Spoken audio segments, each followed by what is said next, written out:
बहुत बढ़िया बात है। भगवान कृपा करे और हमें हर जगह से ठोकर मिले।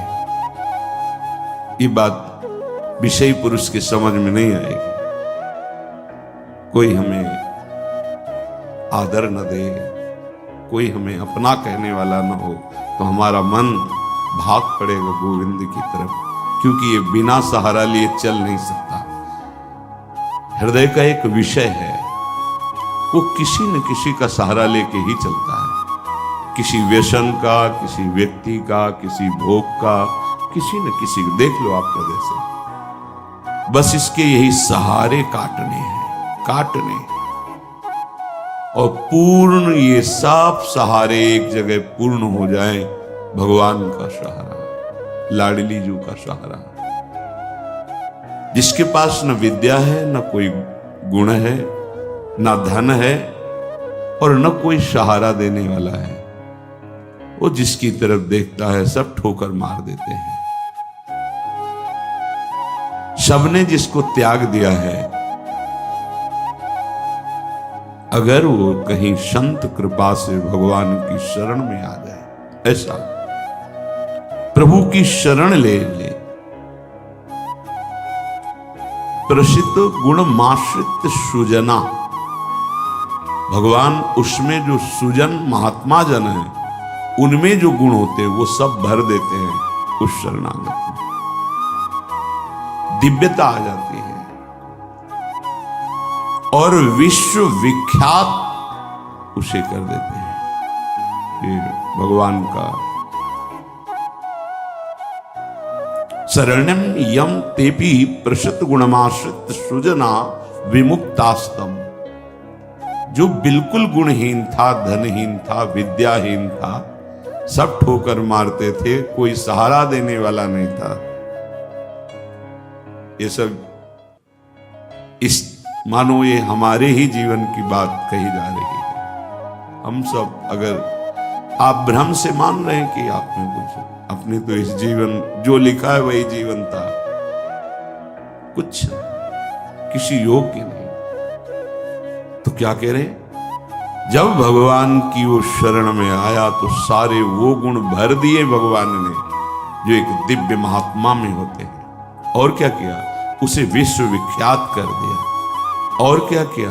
बोले विमुक्तास्त्रम, जो जीवन मुक्त महापुरुषों की स्थिति, वो स्थिति प्रदान कर दी, किसी अन्य साधन से नहीं, एकमात्र शरणागति से। ऐसे हैं हमारे भगवान श्री कृष्ण। मैं प्रणाम करता हूं। वंदे यदुपति मोहम कृष्ण ममलम।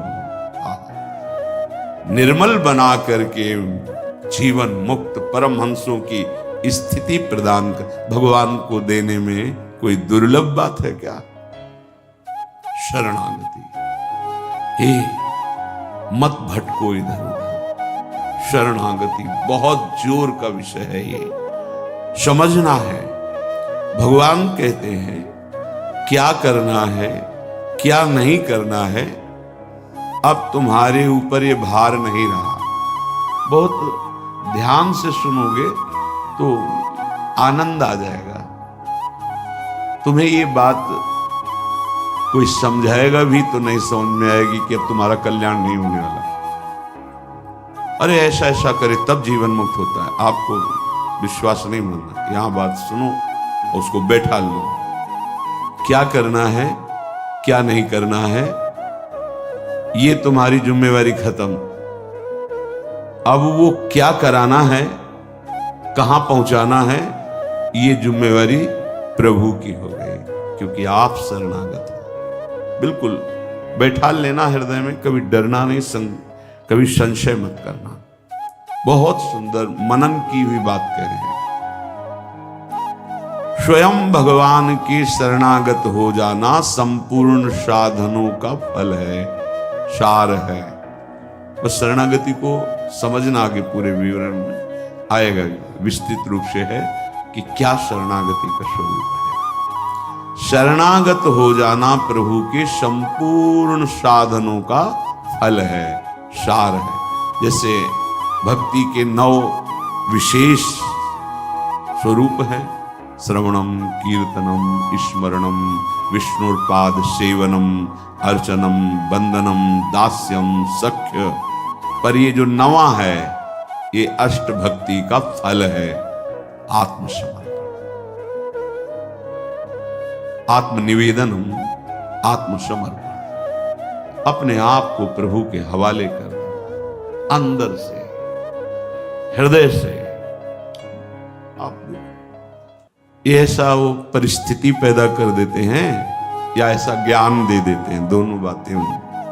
पूर्ण समर्पण तभी होता है जब अशरण हो जाता है, हर जगह धक्का, कोई सहारा देने वाला नहीं, उसके पास कुछ नहीं, कोई अगर उसकी तरफ से निकलना चाहो तो हटकर दूर खड़ा हो जाएगा, कहीं कुछ मांग न ले, कहीं कुछ कह न दे, ऐसा तिरस्कृत उसे विश्ववंदनी बना देते हैं भगवान। पक्का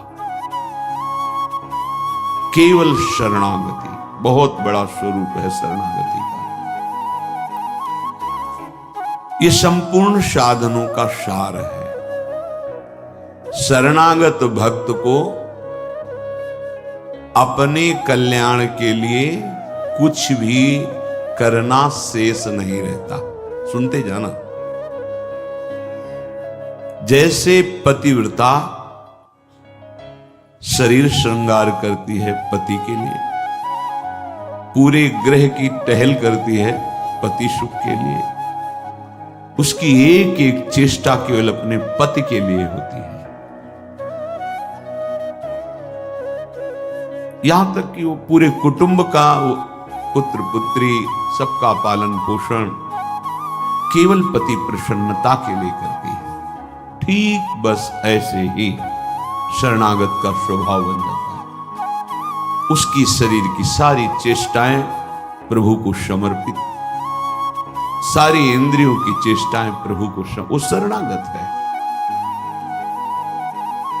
तभी सेवक जी महाराज कह रहे हैं, हरिवंश पतिव्रत हैं जिनके, सुख संपत्ति दंपति जो तिनके। वृंदावन में विराजमान सहचरियों के मध्य में प्रिया प्रीतम के प्रति जिसका ऐसा अनन्य भाव, बोले उसको निश्चित प्रिया प्रीतम प्राप्त होते हैं, उनकी सेवा उसको प्राप्त। ये बहुत बड़ी बात है। ज्ञान निधि, वैराग्य निधि, बड़े बड़े महापुरुष जब थोड़ा सा रस का श्रवण हुआ तो आकांक्षाएं जागृत हो जाती हैं।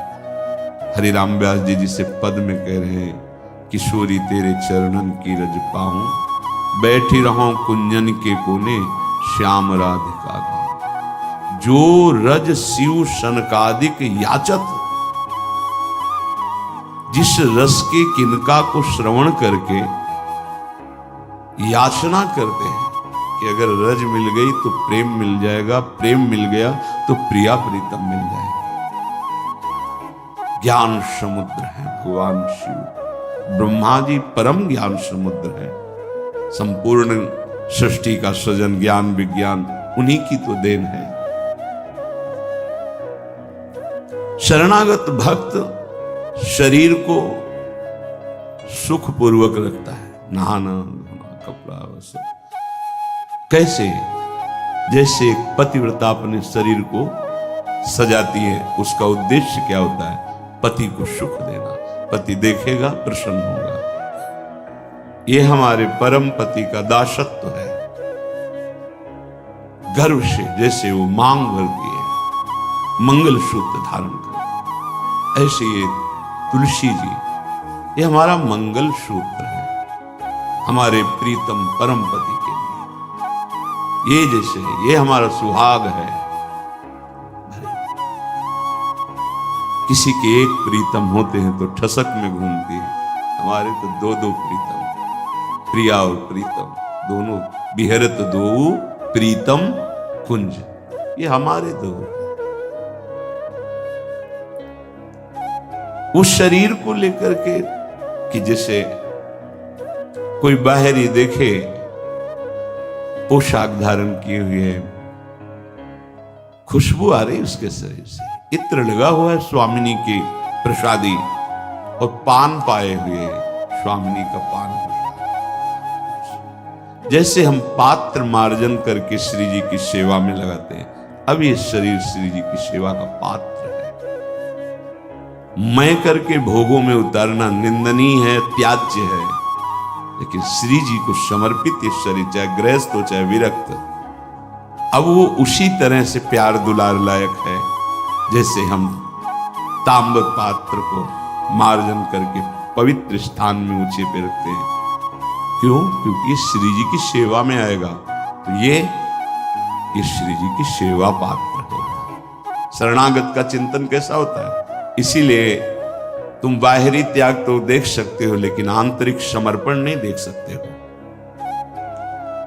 जो प्रभु के शरणागत हो जाता है, उसकी कोई जाति नहीं होती, उसका कोई गोत्र नहीं होता, कुल नहीं होता उसका वही कुल होता है, वही जाति होती है, वो गोत्र होता है जहां समर्पित हो जाता है। लोक में देखो थोड़ा सा समर्पण, अन्य गोत्र कुल की कन्या जब अपने पति को स्वीकार करती है तो पति का गोत्र और कुल उसका हो जाता है, फिर उसका अलग से नहीं बना। अलग तो वो समझ नहीं पा रहा, इसलिए नहीं, एक ही वो कोई और रहे कुल में, उसका गोत्र अलग है उसकी, और वो जब पति को स्वीकार हुई तो पति के गोत्र में गोत्र मिल गया, पति के कुल में कुल मिल गया, अब उसका अलग से कुल गोत्र नहीं। जैसे नदियां जब अलग रहती हैं तो नाम अलग होता है, जब समुद्र में मिल जाती है तो एक ही शब्द हो जाता है समुद्र, ना नदी का नाम रह गया ना रूप रह गया। ऐसे ही प्रेम समुद्र प्रियालाल के शरणागत का गोत्र प्रियालाल है, कुल प्रियालाल है, जाति प्रियालाल है। इसीलिए हमारे प्रियालाल की शरणागति में कभी किसी से नहीं पूछा जाता आपका गोत्र क्या है, कुल क्या है, कौन सी, हमेशा आप हमारे प्रभु के अंश हो, प्रभु के शरणागत होना चाहिए। शरण होइए, बिल्कुल समान व्यवहार आपके साथ होगा, उसमें थोड़ी भी व्यवहार में कि आप इस जात के हैं तो आप इस सेवा में नहीं आ सकते, नहीं। देखो ना, किसी का परिचय नहीं कि आप किस जात के हो, किसी का परिचय नहीं। 10 वर्ष से आप सेवा में हो, किसी का परिचय नहीं, ये यहां मात्र नहीं। मात है आप प्रभु के हो, बस प्रभु के हो के अपने जीवन को प्रभुमय बना दो। सेवक जी महाराज कहते, श्री हरिवंश सुगोत कुल देव जाति हरिवंश। हरिवंश का तात्पर्य वृंदावन में विराजमान सहचरियों के मध्य में प्रिया प्रीतम, यही हमारे गोत्र हैं, यही हमारे कुल है, यही हमारी जात है, यही हमारी साधन है, यही हमारी सिद्धि है। श्री हरिवंश सुगोत कुल देव जाति हरिवंश, श्री हरिवंश स्वरूप हित रिद्धि सिद्धि हरिवंश, सब कुछ प्रिया प्रीतम। ऐसे ही प्रभु के चरणों में समर्पित जो हो जाता है वो निश्चिंत हो जाता है, निर्भय हो जाता है, निशोक हो जाता है, निशंक हो जाता है। उसके हृदय में किसी भी तरह की कोई चिंता, भय, शोक ये नहीं रह जाता है। पर ये होता वही उसी को है जो संपूर्ण आश्रयों का त्याग करके एकमात्र भरोसा ले लेता है प्रियालाल का, प्रभु का। अब ध्यान से सुनना, जब प्रभु के आप आश्रित हो गए तो अब तुम्हारे अंदर ये चिंता, ये शोक नहीं होना चाहिए कि अभी मेरे अंदर तो भाव सुधरे नहीं। बहुत सुंदर विषय है, हमें कोई उन्नति तो दिखाई दे नहीं रही है। हमारा शरीर भी, समर्पण किसको कहते हैं, शरणागत किसके हुए हो, किस बात के शरणागत हुए हो, ये है शरणागत का प्रधान साधन। भगवत प्रेमी महात्माओं के संग से ये होती शरणागति। हनुमान जी नाम जपते, भगवद आश्रित, ऐसे नाम जापक भगवद आश्रित विभीषण जी ने जब हनुमान जी को देखा, उसी समय निश्चित हो गया कि प्रभु ने मुझे स्वीकार किया। और उसी समय से नींव पड़ गई कि अब प्रगट में प्रभु की शरणागति हो जाएगी। नहीं तो साधन तो चल ही रहा था विभीषण जी का, लेकिन शरणागति की बात नहीं थी। परम नाम जापक, परम आश्रित हनुमान जी के दर्शन संभाषण से हृदय प्रफुल्लित हो गया कि प्रभु मुझको भी स्वीकार कर लेंगे। अंततो गत्वा विभीषण की शरणागति पुष्ट हुई, भगवान स्वयं स्वीकार किए। शरणागति होती ही संत कृपा से है। अगर महापुरुषों का संग न मिले तो यहां तक पहुंच ही नहीं हो पाएगी, विविध साधनों के जाल में फंसे रहोगे। बहुत ध्यान देने की, हम लोग यही परेशान होते रहते हैं। हमारे भाव नहीं बढ़े, हमारी वृत्तियां नहीं सुधरी। भगवद आश्रित हो, नाम जब चल रहा है ये पकड़ना है तुम्हें, यही शरणागति का स्वरूप है। आश्रित है और नाम जो। अब हमारे भाव बढ़े ना बढ़े, वृत्तियां ठीक हो ना ठीक हो, ये हमारा विषय नहीं है। बहुत महापुरुषों के वचन और ये हृदय की बात कह रहा हूं। जब साधना के समय कहते तो हम यही कहते कि हम तो अब अपने हृदय की बताएं, बस हम इतना ही साधन अब जानते हैं। दाम में छोटी कुटिया, महाराज जी इसका मतलब मैं नहीं समझ पा रहा। करते तो हम लोग भी ऐसे हैं, पर मतलब कुछ फर्क तो, मतलब इसका मतलब क्या? हम कहा देखो मतलब तो नहीं समझा सकते, पर इतना कह सकते हैं कि जबान से अगर कुछ निकला तो श्री जी, शरीर से कुछ हुआ तो श्री जी की इच्छा। अब न इच्छा रह गई है और न मैं रह गया है, वो सब समाप्त हो गया है। अब कैसे कब कहां हुआ पता नहीं चला। जैसे तुम्हारे किशोर अवस्था में मूंछ किस तारीख को निकली पता चला? मूंछ भैया 9:10 में मूंछ निकली थी, अमुक तिथि तारीख पता। आपे की तो निकली, क्यों नहीं पता? ऐसे आपे की तो शरणागति कब और कैसे हो गई पता नहीं चला। निहाल हो गए। सच्ची कहते जो दहाड़ते हैं ना, ये शरणागति है। शरणागति, सिर्फ शरणागति, मेरी लाडली की शरणागति। कभी कभी जब आसन पे बैठे होते हो, ये कभी कभी आते थे महीने 2 महीने भाई, सुनो सुनो बहुत हम तुम्हें सार की बात मुरारी बता रहे हैं, बस बस शरणागति, आश्रित हो जाओ। लाखों बार केवल के यही सब, आश्रित हो जाओ, भगवद आश्रित हो जाओ, सब संभाल लेंगे, सब वो ठीक कर दे। ये ऐसा संग का रंग चढ़ता है, सब छोड़ के शरणागति। शरणागति अंदर से है। उसके कठोर व्यवहार करके भी